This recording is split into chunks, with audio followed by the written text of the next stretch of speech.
Um, yeah. So making a podcast about abuse and faith adjacent communities takes a lot of guts.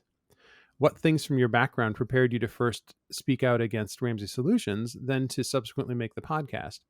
And did your education or past jobs influence your decision to speak out and continue to cover faith communities? Or would you say that it was more of a spiritual calling, or both?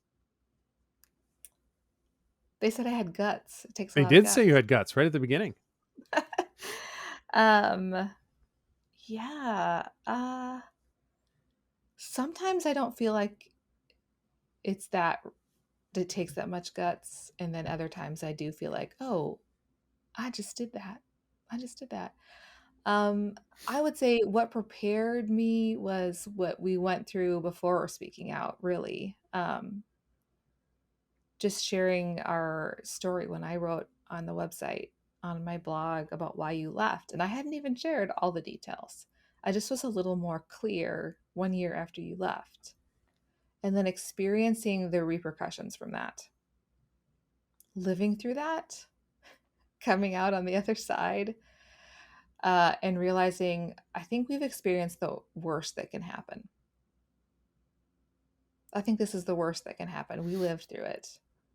And then realizing that it was more important to speak and risk the worst that could happen than to be quiet and be safe. That's sort of how I felt about it. It felt like the stakes were high. People were being misled, and I just couldn't sit back and be quiet. I think that just always been a part of who I am. That question of like, is there something in my past that has this always been who I am? Have I always been a person who spoke up? I was voted the most shy kid in school in first grade. I used to be very, very shy and not speak to anybody. Painfully shy.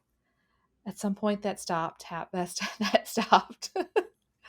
um, I talk about things I'm passionate about, Mhm. and I always have. And I have had a passion for a long time about the health of our churches. I just was quiet for a while when we were at Ramsey.